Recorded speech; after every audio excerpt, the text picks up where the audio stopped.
Business சக்சஸ்ஃபுல்லா run பண்ண 4 விஷயத்தை நோட் பண்ணுங்க. Product and service updation, regular timing, knowledge updation, hard work and consistency. Product and service updation இருக்கணும். எப்பயுமே ஒரு பிசினஸ்ல நியூ ப்ராடக்ட்ஸ் இன்ட்ரோடியூஸ் பண்ணும்போது தான் உங்களோட ரெகுலர் கஸ்டமர்ஸ் என்ன செய்வாங்க, நியூ ப்ராடக்ட் பை பண்றதுக்கு ஈஸியா இருக்கும். நீங்க ஓல்டு ஸ்டாக்கே வச்சு நீங்க பிசினஸ் பண்ணிட்டே இருக்கும்போது என்ன ரெகுலரா வர கஸ்டமர் என்ன செய்வாங்க, எங்க நியூ அப்டேஷன் இருக்குதோ அந்த பிசினஸ் சென்டருக்கு போயிடுவாங்க. நீங்க சர்வீசஸ் கொடுக்குற பிசினஸா இருந்தாலும் நீங்க என்ன செய்யணும், அந்த சர்வீஸ் அப்டேஷன்ஸ் கண்டிப்பா இருக்கணும். ரெகுலர் டைமிங்னா பிசினஸ் நீங்க ரெகுலரா ஒரு குறிப்பிட்ட நேரத்துல காலையில ஓபன் பண்ணி ரெகுலரா பிசினஸ் பண்ணி நைட் க்ளோஸ் பண்ணும்போது கரெக்டான டைமிங்க்கு க்ளோஸ் பண்ணணும். நீங்க எதையாவது எமர்ஜென்சிக்கு உங்களுக்கு ஹாலிடே விடுறீங்க அப்படின்னா நீங்க என்ன செய்யணும், அந்த பிசினஸ் ஹாலிடேன்ற அனௌன்ஸ்மெண்ட் அந்த பிசினஸ் சென்டர் என்ட்ரன்ஸ்ல இருக்கணும். ஏன் அப்படின்னா நீங்க ரெகுலரா உங்களுக்கான தேவையான கஸ்டமர்ஸ் வரும்போது நீங்க எமர்ஜென்சியா விட்ட லீவு அவங்களுக்கு அனௌன்ஸ்மெண்ட் கொடுக்கல அப்படின்னா அவங்க என்ன செய்வாங்க, அவங்களுக்கு எமர்ஜென்சியா தேவை அந்த ப்ராடக்ட் என்ன செய்வாங்க, வேற பிசினஸ் சென்டர்ல போய் வாங்கிக்குவாங்க.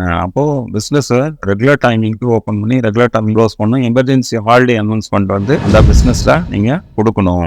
உங்களோட சேல்ஸ் பர்சனும் உங்களுடைய மார்க்கெட்டிங் பர்சனுடைய அந்த நாலேஜ் அப்டேஷன் கண்டிப்பா இருக்கணும். உங்களுடைய நியூ ப்ராடக்ட்ஸோடைய அப்டேஷன், நியூ ப்ராடக்ட்ஸோட டீடைல்ஸ், அட்வான்டேஜஸ் எல்லாமே என்ன செய்யணும், உங்களுடைய சேல்ஸ் பர்சனுடைய டீடைல்ஸ் கொடுத்துருக்கணும். உங்களுடைய மார்க்கெட்டிங் பர்சனுக்கும் அந்த நியூ ப்ராடக்டோடைய அட்வான்டேஜஸ் டீடைல்ஸ் இருக்கணும். அப்பதான் உங்களுடைய ப்ராடக்டை சேல்ஸ் பண்ணி பிசினஸை அடுத்த லெவலுக்கு கொண்டு போக முடியும். உங்களுடைய சேல்ஸ் பர்சனுக்கோ உங்களுடைய மார்க்கெட்டிங் பர்சனுக்கோ உங்களுடைய ஸ்டாஃப்ஸுக்கோ நீங்கள் கொடுக்குற சர்வீசஸோ நீங்கள் விற்கிற ப்ராடக்டோட டீட்டெயில்ஸ் இல்லை அப்படின்னும் போது என்ன ஆகணும், அதுவே ஒரு ஃபெயிலியராக அமைஞ்சிரும்.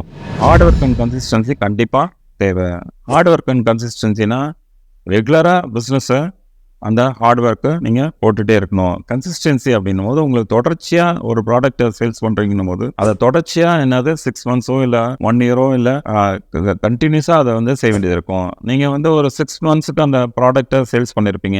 7th மந்த்து தான் என்ன ஆகும், ஒரு டெவலப்மெண்ட்டு வரும். அந்த 7th மந்த்து நீங்கள் என்ன செய்வீங்க, 6 மந்த்ஸ் ஒழுங்காகவே அந்த பிஸ்னஸ் சென்டர் போகல அப்படின்றதால நீங்கள் அங்கே க்ளோஸ் பண்ணணும்னு ஒரு முடிவு பண்ணுவோம். இல்லை அந்த வேற பிஸ்னஸை நம்ம சேஞ்ச் பண்ணலாம் அப்படின் போது என்ன ஆகும்னா 7th மந்த் தான் பிஸ்னஸ் அப்டேட் ஆகும். 7th மந்த் தான் ப்ராடக்ட் சேல்ஸ் ஆக போகுதுன்னு உங்களுக்கு தெரியாம நீங்க என்ன செய்வீங்க, அந்த பிசினஸை க்ளோஸ் பண்ணிடுவீங்க. அப்போ கன்சிஸ்டன்சின்னும் போது ஒரே பிசினஸை என்ன செய்யுங்க, தொடர்ச்சியா செஞ்சுட்டே வாங்க, உங்களுக்கு அந்த வெற்றி கிடைக்கும்.